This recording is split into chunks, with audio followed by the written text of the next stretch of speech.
We live in a world of high-speed transit, instant global communication, and grocery stores stocked with food from every corner of the planet.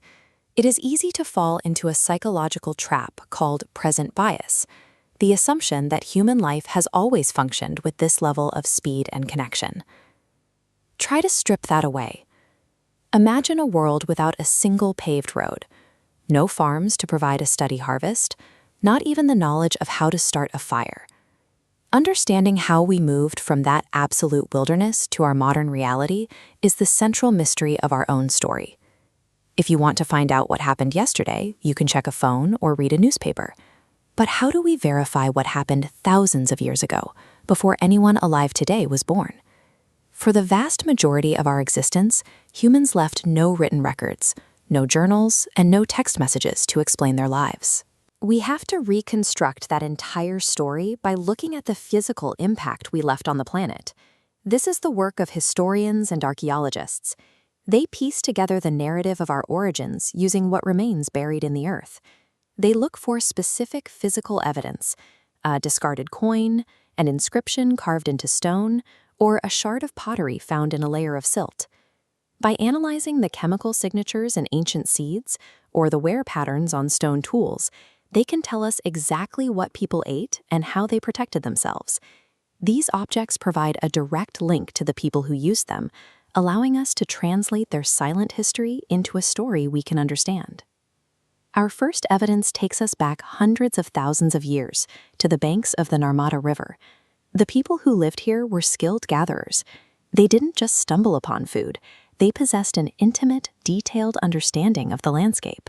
Survival meant maintaining a mental map of the forest's vast wealth, knowing which roots to eat, which fruits were in season, and how to track animals.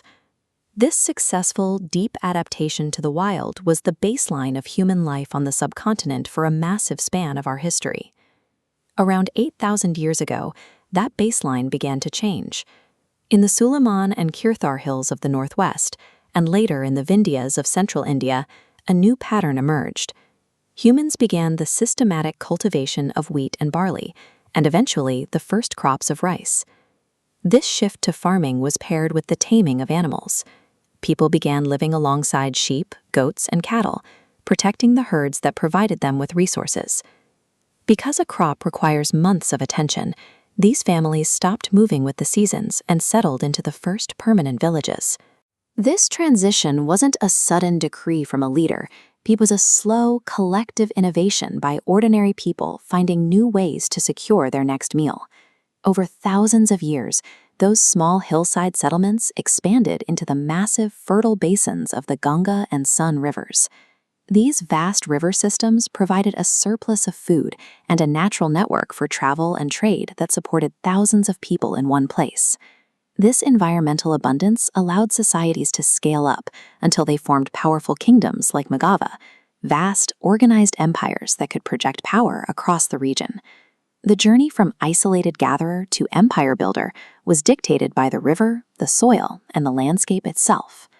When we look at this progression, from the forest gatherers of the Narmada to the farmers in the hills, and finally the cities on the Ganga, we are seeing an epic span of time.